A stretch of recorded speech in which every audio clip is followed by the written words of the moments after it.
So thank you so much for joining us. My name is April Sotomayor. I'm the lead for Investors in the Environment nationally, where I have the pleasure of working with people, businesses, and networks to increase engagement with sustainability and specifically with environmental management principles. The IIE scheme is a membership organization for businesses to gain support on environmental management and engagement in their businesses, whilst also working towards accreditation to the IIE bronze, silver, and green levels. Today, I'm really delighted to be hosting Virginia Cinquemani, the director and founder of Green Gorilla Consultants Limited, a training and coaching organization that is really focused on helping sustainability professionals. And really, I feel like that's just about everybody, or should be, to make an impact in their field. Today's webinar is about the unique role of women in sustainability. Virginia has a significant track record as a sustainability professional herself. She's a qualified architect, experienced in the construction sector, including managing BREEAM projects. And she's also the author of a fantastic book called Sustainable: How to Find Success as a Sustainability Professional in a Rapidly Changing World. So her talk today is going to include really advocating for bridging that soft skills gap in technical fields for effective and lasting change. She's also the lead for the Women in Sustainability Hertfordshire organization. So thank you so much for joining us today, Virginia, and sharing your passion and enthusiasm to really help motivate all of us on making a difference. So as we go along, please use the chat feature to type in any questions that you have for Virginia or myself, and we'll have at least a 10-minute Q&A at the end of the session. So with that, I will hand over to Virginia to start sharing screen. Yeah, thank you, April, and thank you very much for having me today. It's really a pleasure for me. Can you see the screen? Yeah. Yes, I can. Thank you.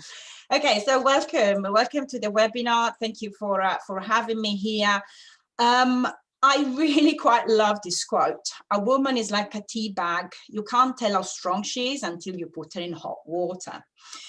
And of course, hot water can be leadership, hot water can be sustainability, and hot water can be leadership and sustainability, which is what I'm going to focus my presentation today.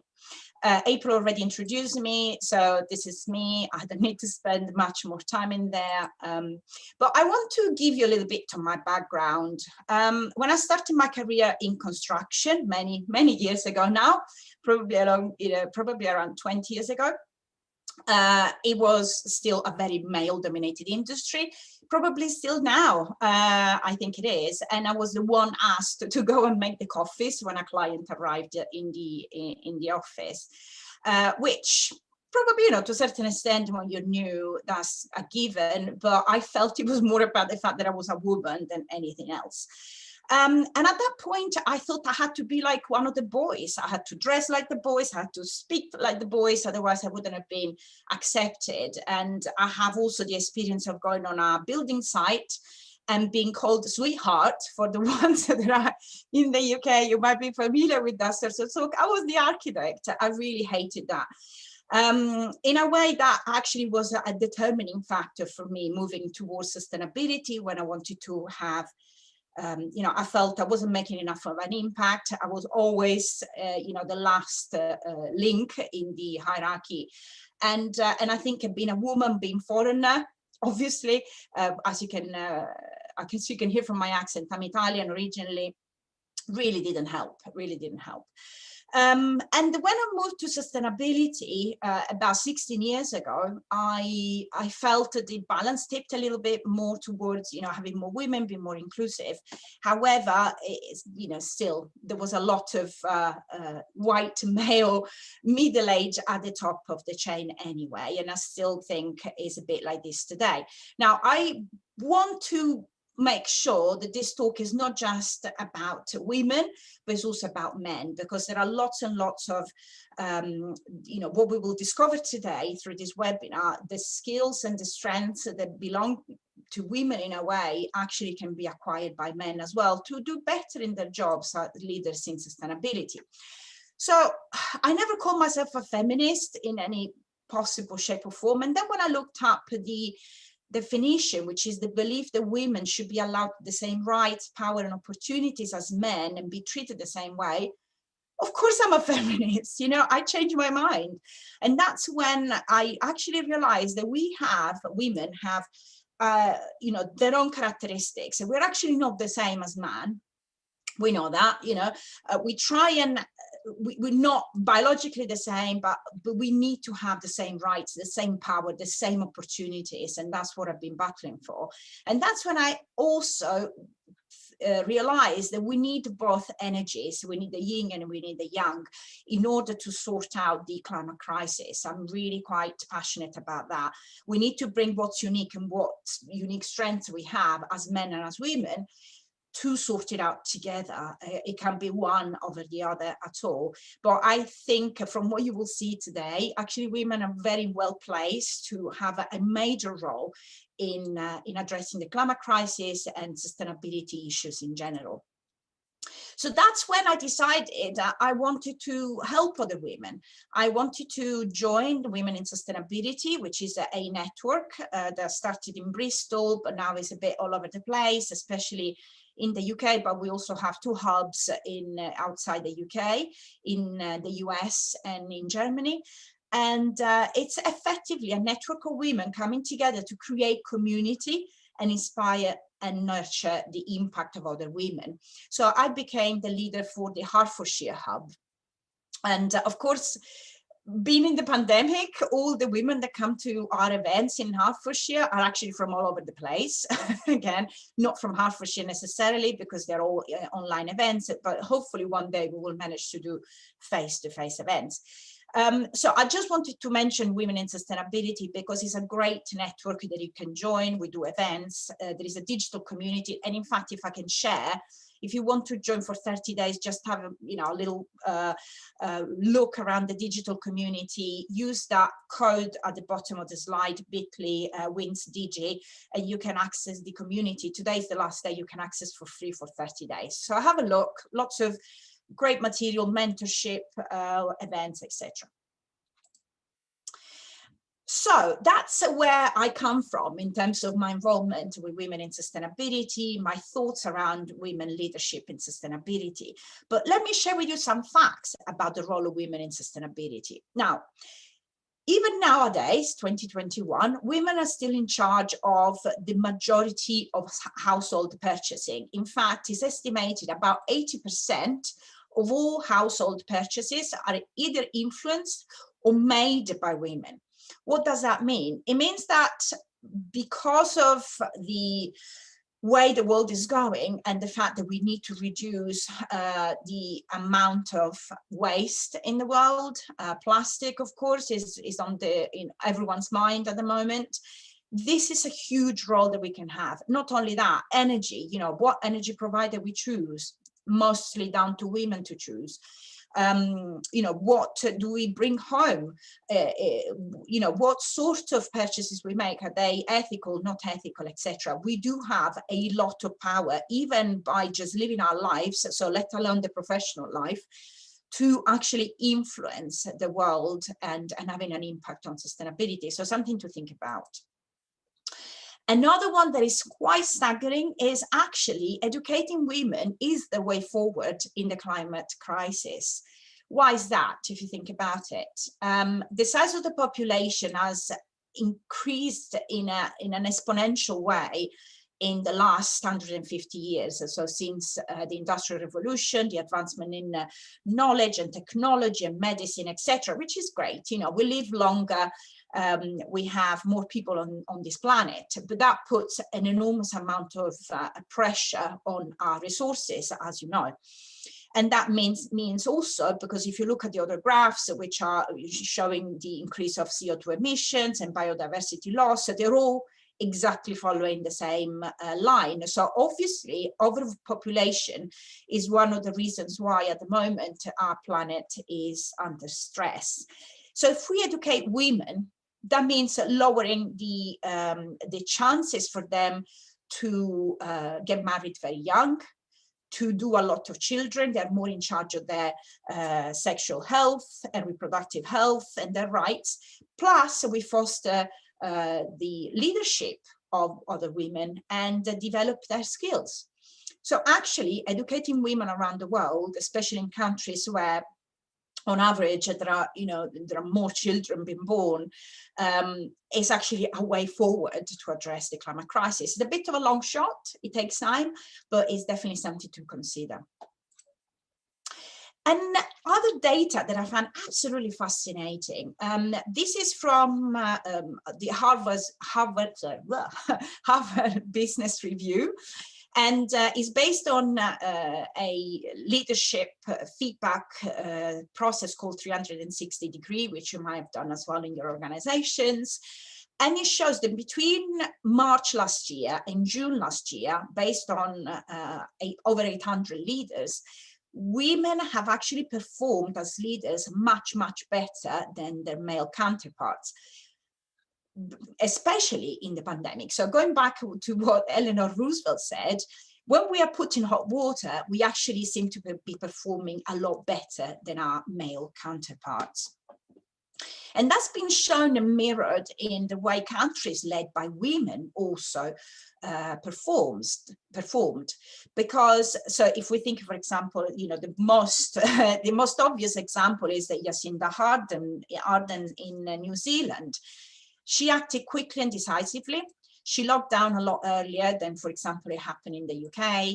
And overall, there were better policies and better compliance. So people actually followed her lead. She was trusted and people did what she said it was the best thing to do. So women in sustainability. We did this fantastic event back in September called Why the World Needs More Jacindas. I apologize to Jacinda because I don't know exactly how to pronounce her name. I hope it is Jacinda, not Jacinda. Anyway. And because I was really interested in those data that I just shared with you about women actually leading the countries better through a pandemic and through a crisis like probably nobody saw in their lifetime. And this is a bit of a graphic recording that have gone on went on in that evening. And these are some of the themes that emerged, the strengths and the barriers. So I'm going to cover a few of them, the ones that really came back again and again, because I think it's worth focusing on those. So for those that want to become better leaders in sustainability, whether they are men or women, and I'm stressed that because these are strengths, so they can be acquired. They just need to be exercised. And that's what I do. This is what, me as a leader of Green Gorilla, this is what we do, is enhancing the strengths of people and making sure they use them in their leadership every day. So the typical female leadership strengths that came up from the discussion, but also from the research that I managed to analyze, were resilience, courage, emotional intelligence, collaboration, rapport building, and listening and communication. And it's not, as I said, men don't have those, but generally, on average, women are much better at these things than men are. They just come more natural to us, I think. So these female strengths, and I'm going to suggest as well some ideas on how to develop them better in your day-to-day life. So resilience. So what is resilience? Is effectively the ability to bounce back from setbacks, whether that is a pandemic or being rejected for a job or having some sort of trouble, so meetings not gone well, etc., etc. In a way, women are better and are more resilient than men in certain cases because we have to prove our worth most of the times. So it's demonstrated that the amount of women CEO across the globe is only about 6% compared to 94% of men. So in order to reach the top, women have to work really a lot harder. And that means that we are quite good at dusting off our disappointment and moving on than perhaps our male counterparts. So how do we nurture that resilience? Because it's important. It's important to have our eyes focused on the target, which is also grit, if you want, keep on going. So resilience is bouncing back. Grit is really having your eyes on the target and just pursuing those targets. How do we do that? Well, the main way is by learning from the past.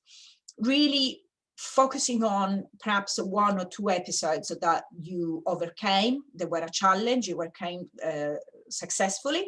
What did you do to do that? What were your strategies? Which strategies did you use? Which support did you seek? And which support did you have in terms of people or, you know, material support? What did you get? And also, what wisdom did you access? So perhaps a book that inspired you, or, you know, a role model or something. All of this is important to understand what strategies you can put together again in the future when you bounce back or want to bounce back again. So learning from the past is absolutely number one.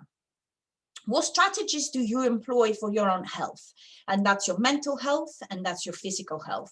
I think in the last 12 months, I heard the word mental health more than in my whole life.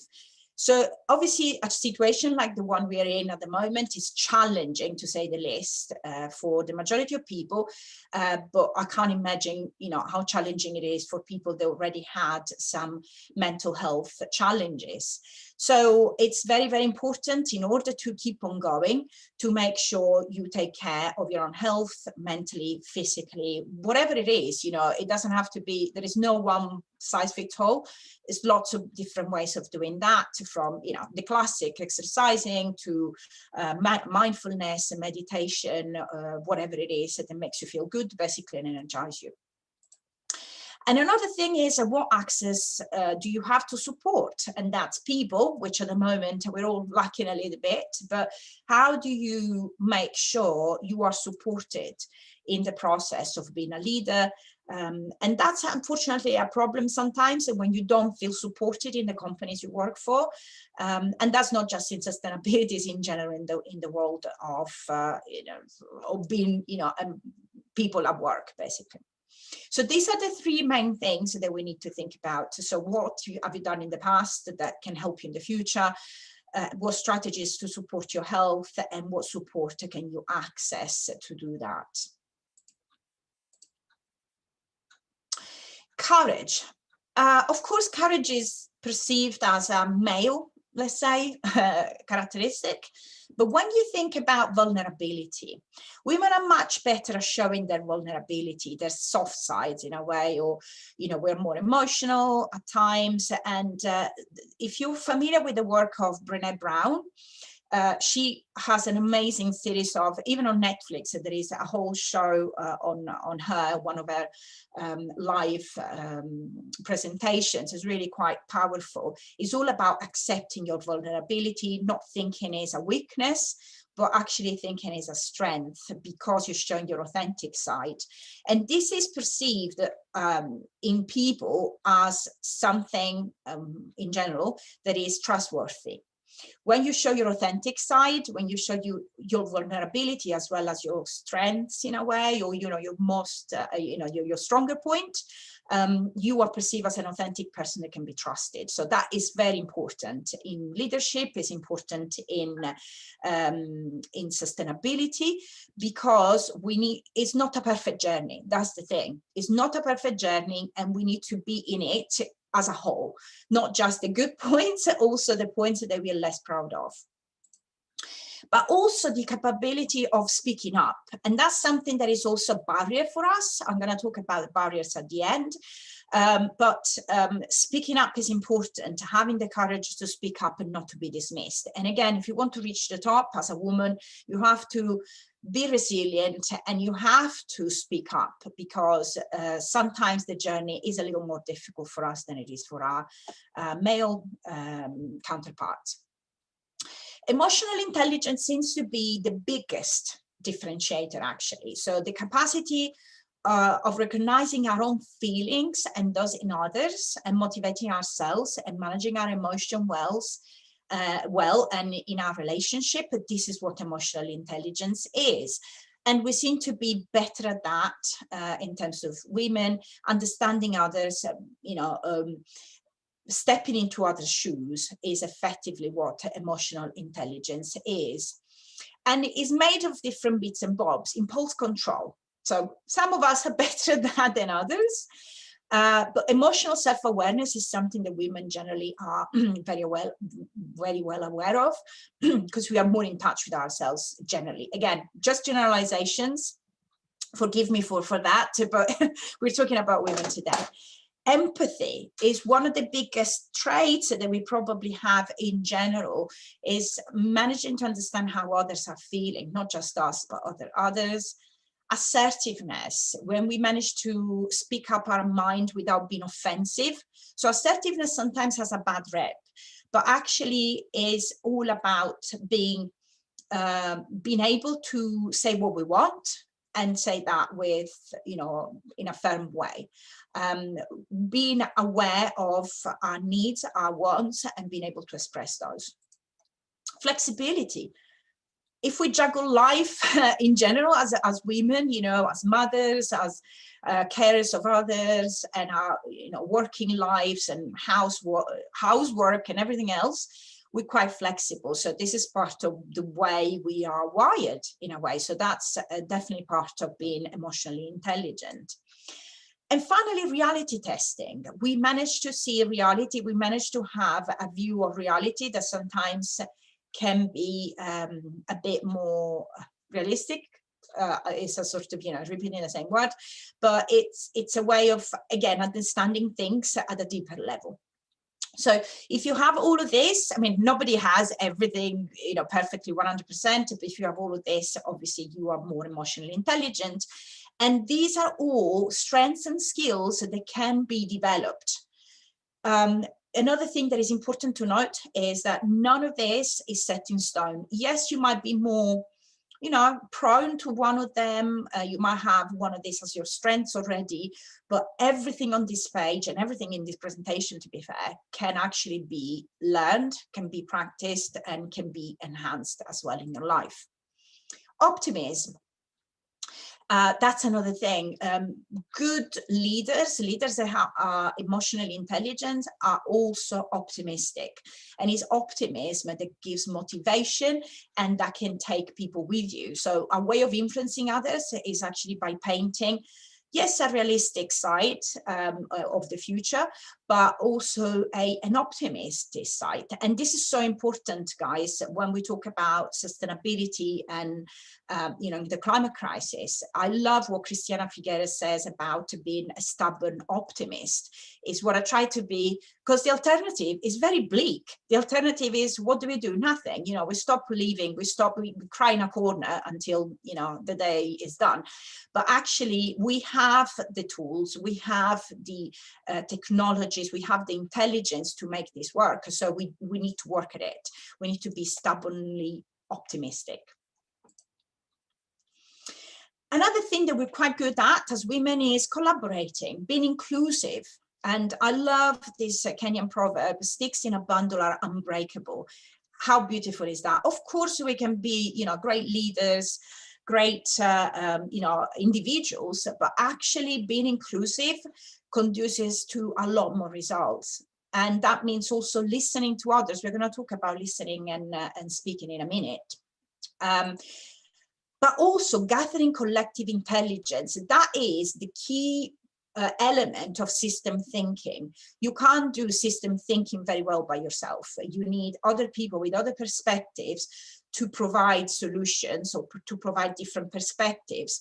And something as complex as the climate crisis and sustainability, even in smaller parts, is a system thinking problem. It's something that can't be solved with just by addressing one element or just by providing one solution. So because it's system thinking, we need collective intelligence to come together. And this is what we're good at, putting together people and being inclusive. One of the fundamental skills, as I'm describing as well in my book, of a sustainability professional that finds some success is actually communication. Stephen Covey, who's an author, said, most people do not listen to understand, they listen to reply. If you think about it, we do that all the time, right? We have already a reply in our head, and we just listen, but ready to jump in and give our solution or, whatever is in our mind. That's not listening, or at least is not active listening. But why is it important to learn to listen? carefully and actively, because you're gonna foster respect and attention in other people. So people will respect you and be more attentive to you when you speak if you listen. You also it's been demonstrated that you actually increase trust. So you are more trustworthy if you listen to people. If you don't listen, think about your boss, you know, the horrible boss that you might have had in the past, so you may still have now. If they don't listen to you, you don't trust them. If you feel let down. So listening is really, really important. But also it gives you an advantage. You will understand better what the problem is, and you will spot more risks and opportunities than if you just thought through your mind. You're not going to learn anything new if you just speak. You're going to learn something if you listen to others. One thing to take into consideration in sustainability is the abundant use of jargon. And that's not great for fostering, actually, let me just explain fast, for fostering, again, trust, to influence others. You need to make sure your language is as plain as possible without being patronizing, of course. But if you have to use one of the words that you see in this cartoon, do you have an explanation for it that is actually in plain language? Because the person you got in front of you might not actually know what you're talking about, but they might be, feeling like a fool if to ask you, sorry, what do you mean by LCA? Or what do you mean by, I don't know, environmental impact statement, or whatever it is.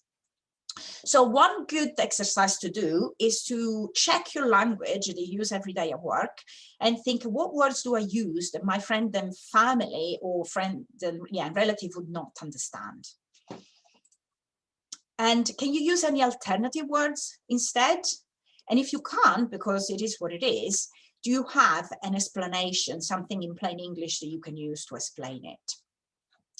All of this is because you want to influence others, you want to progress sustainability, you want them to be on board. And if they don't understand, you're not going to be on board. So that's the basic principle behind it.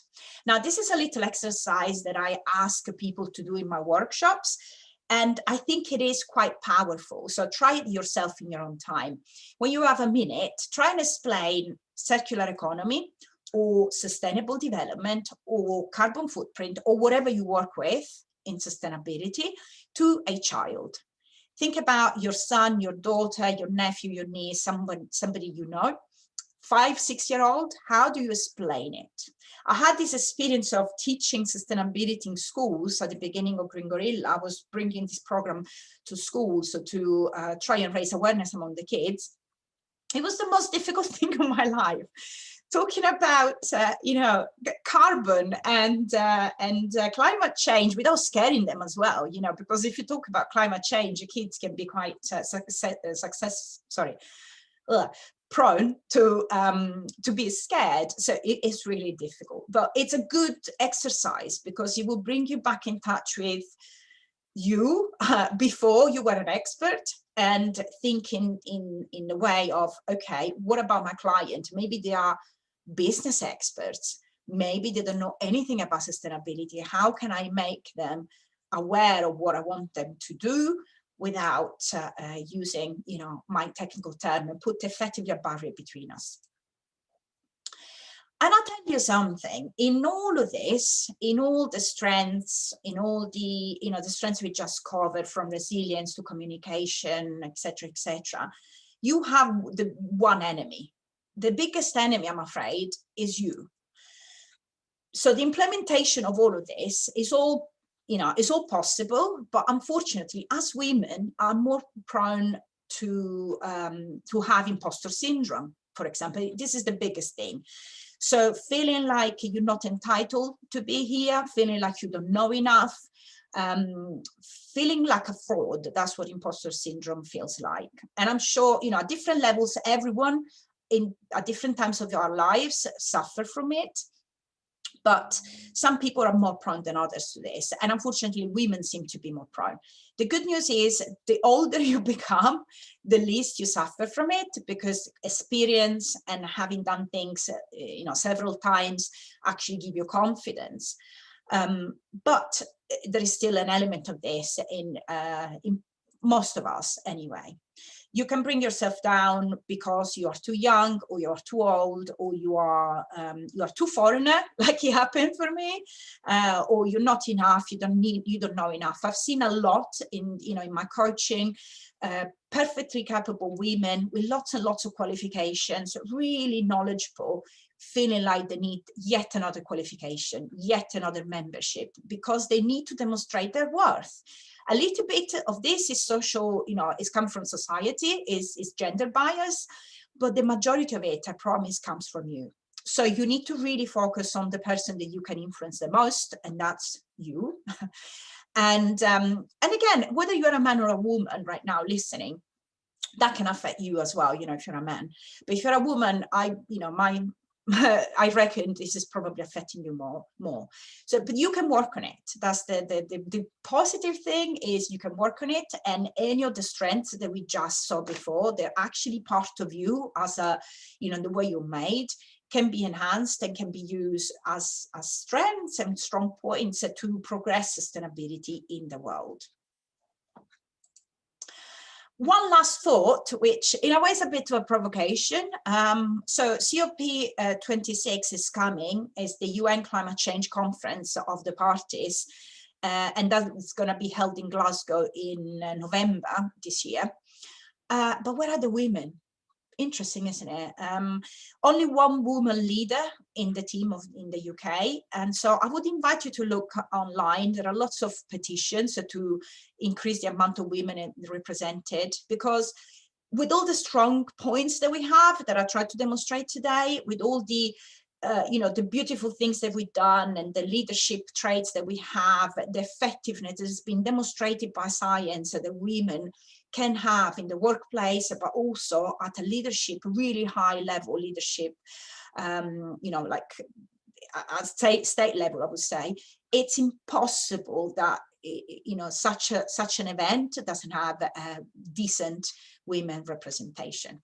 So that's the end of my presentation, and I'll stop sharing now.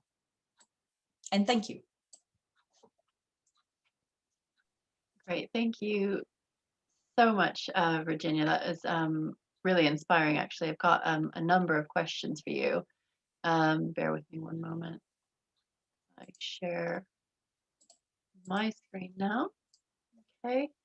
So one of the things that it would be great to hear from you is, can you define a sustainability professional? What is that? What does that mean? Okay, I always say I work with sustainability professional, but I really like what you said right at the beginning, April, that actually anyone working today, anyone on this planet is effectively or should be a sustainability professional. So normally is somebody who's gone through some sort of training, or they work in sustainability, whether they had the formal training or not. But actually, given the state that we're in, given the climate crisis, given that actually sustainability is gaining a lot of momentum, I would say anyone that is really has a place in this planet can be a sustainability professional. So someone who can craft their jobs around that. And I love the idea of job crafting. If your job at the moment doesn't involve sustainability, there is always an opportunity for you to get curious, get creative, and try and incorporate at least some elements of it on a voluntary basis, or maybe, speaking to the board, try and involve your colleagues. So everyone can actually be a sustainability professional in that sense. And we all always have a responsibility to be in a way. Yeah, I think that's absolutely true. And I've one of the big things that we do as an organization is we engage with non-sustainability professionals. So it could be anybody that's just, working in a business and trying to figure out what can they do and where do they begin. And so that making it really accessible for anybody is really important. And I think a lot of the qualities, like the female qualities that you mentioned, can really help anybody to tap into those to get people engaged. And that's one of the first things, the first steps in terms of communication and collaboration, and getting people to buy into, why exactly it's important to do something. But certainly, You know, if we were to rely only on people in a paid sustainability professional sort of capacity, we're not going to get where we need. So No. everybody should consider themselves, yeah, vested in the outcomes of sustainability. So one question around, so we've just earlier this month had International Women's Day, Yep. and there's been this, you know, great rising awareness of, you know, female empowerment and, you know, protecting and lifting up women in the UK and internationally, certainly, and here in more developed nations, we have a lot of benefits that have been hard won that we tend to take for granted. I noticed in the webinar bookings, the vast majority of our attendees are women.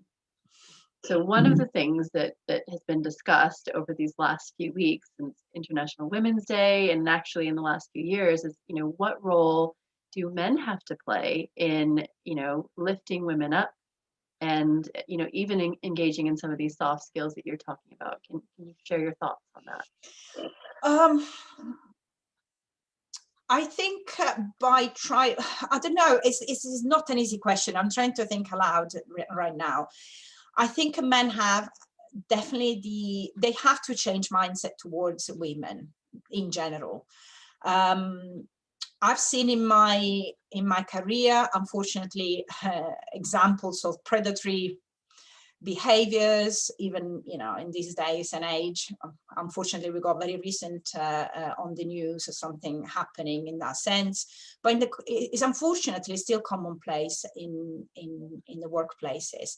So starting from the fact that women have to be seen as equals, which sometimes doesn't happen when you start to seeing these sort of behaviors.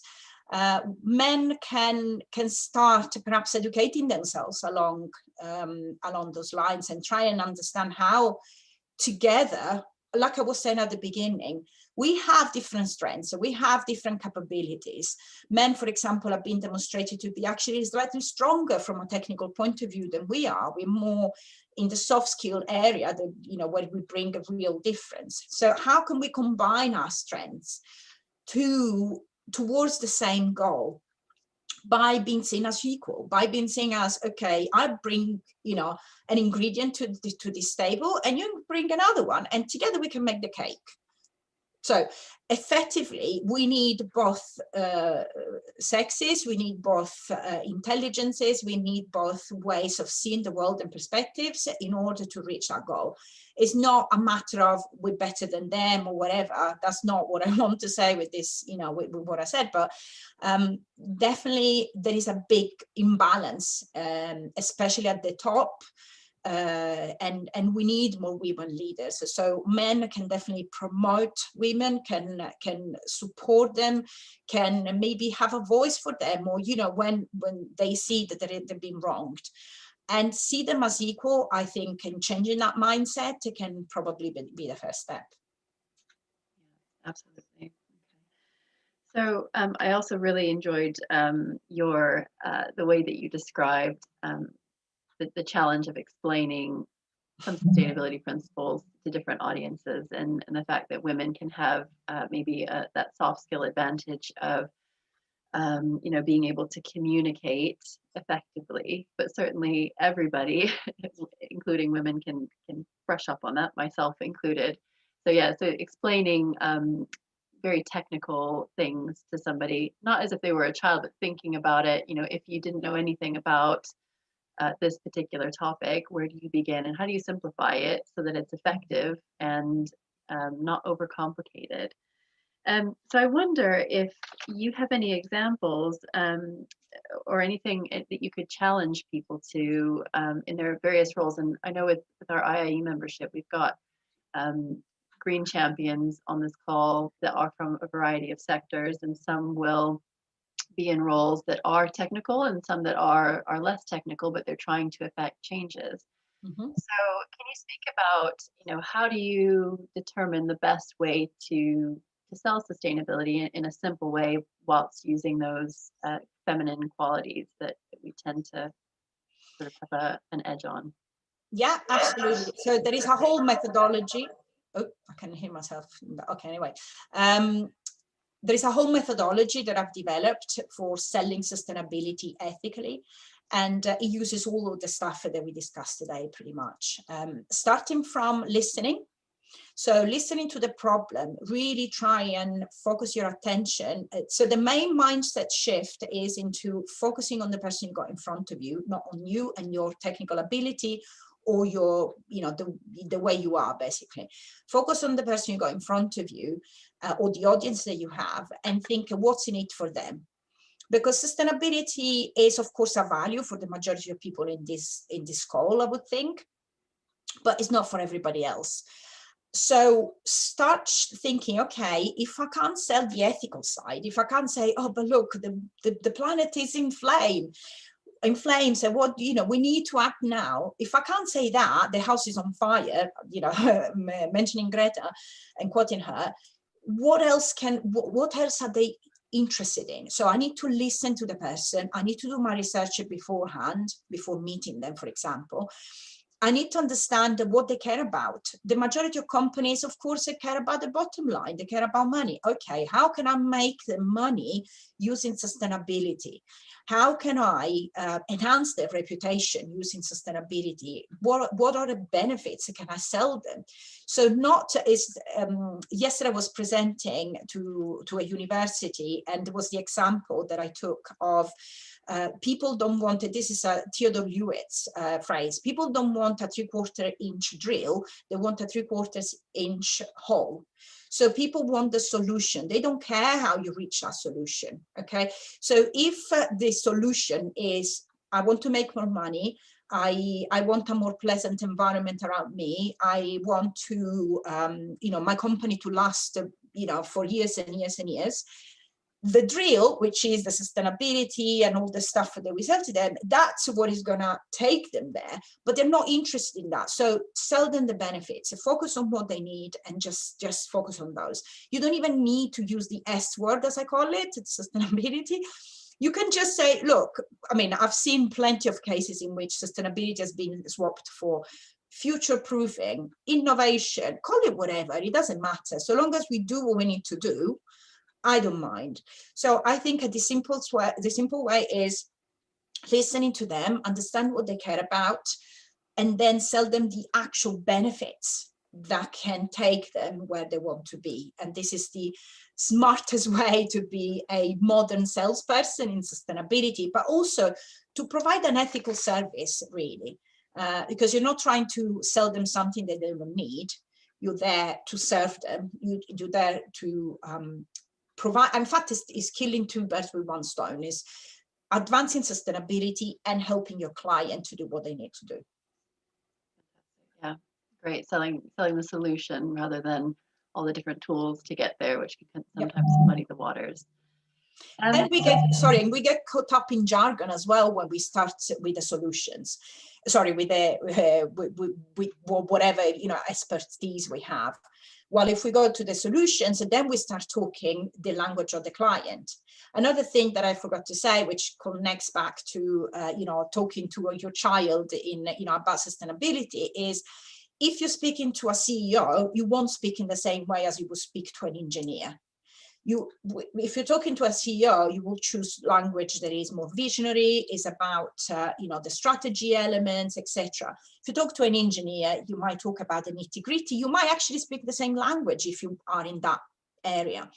So really understanding who you got in front of you is really important to mold your style and your language to them. Yeah, absolutely. So for those that are on the session today and who will also be watching it back, what is something that you could challenge them to do? What's something, if it's a female or if it's a male or, another gender that they identify with, what short-term goal could you challenge our listeners with? And then maybe what long-term thing to think about, or even a month ahead of time, what could they be thinking of? I'd say, perhaps think back about the strengths that we mentioned. So what are you at? If you had to rate yourself, this is a coaching tool. If you had to rate yourself from 0 to 10, what are you in terms of resilience? What are you in terms of communication? what can you, so that you gauge a little bit what you can improve in that sense. And once you understand where you're at, then you can sort of devise a plan to say, okay, maybe for next meeting, I will listen a bit more and put my mobile phone away. Maybe for next meeting, I can try and do some research before I meet the person and try and understand what sort of personality they have, so that I know how to speak to them, or whether I have to explain what I do or just mention it. So really try and understand, little bit that you can do in terms of listening and speaking. Assertiveness, for example, this is something that women struggle with a lot. How can I say what I need and what I want in a project, in my private life, without being offensive, without using sarcasm, just stating exactly what I need and what I want? And that's being assertive. So asking yourself a little bit, these questions might help. And definitely think about the language you use, the jargon, because that's something that unfortunately let us down. Another thing, when I was talking about resilience, is devise a plan. Like I was suggesting before, think about the strategies that you might have used in the past to overcome a challenge. What support did you access? What helped you effectively to keep going until you reach the goal? And see how you can, devise a plan for the future. So the next time you are in difficulty or challenged, think, okay, last time I did this, I can do it again. So maybe these 3 or 4 things. And that's also, these skills take time to develop. So this is a short-term plan, but then you can build on it and you can do more and more. And another thing, perhaps in terms of communication, try and find situation when you actually are pushed a little bit outside your comfort zone and you need to speak publicly, like today. After many years of speaking publicly and having big audiences or small audiences and doing training, I still get nervous. But you know what? It's part of me. It's fine. I accept it. That's the thing. Just fear the fear and do it anyway. That's the mantra that I tell myself.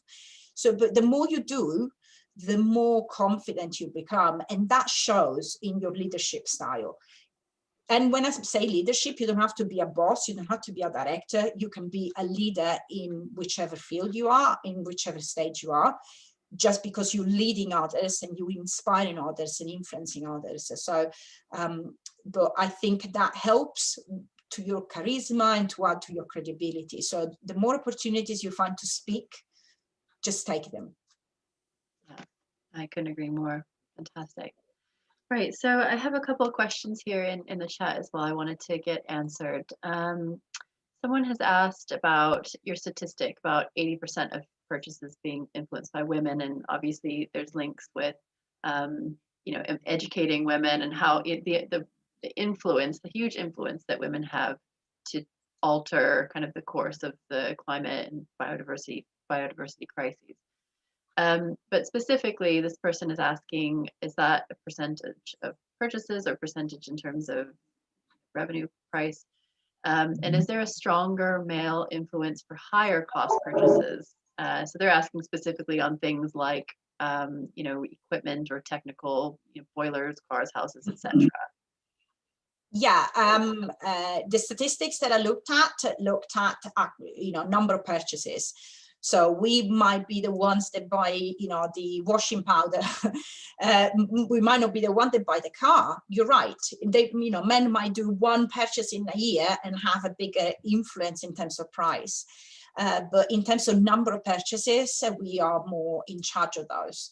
That doesn't mean, of course, price means maybe bigger items, but it doesn't necessarily mean there is a bigger impact.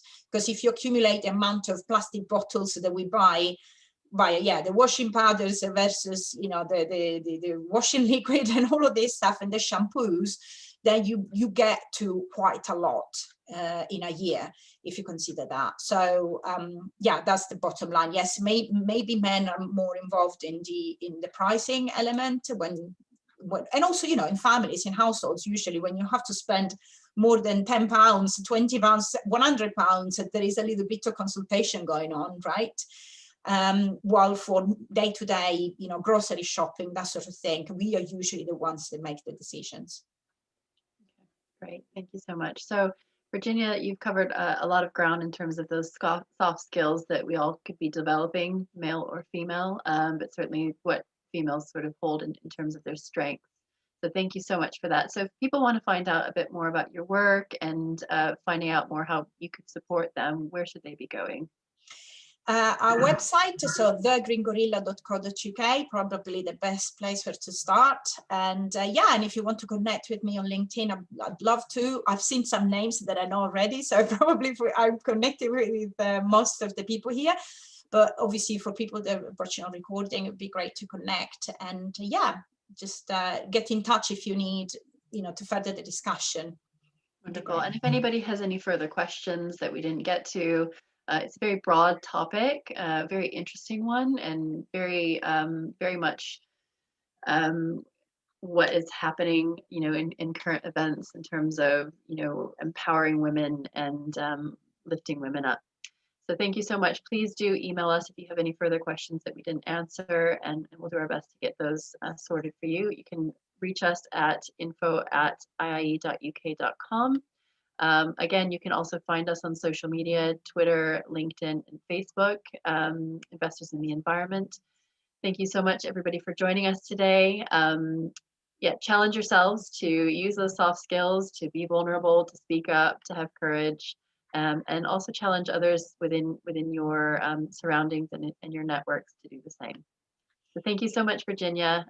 Everybody have a great day. Thank you.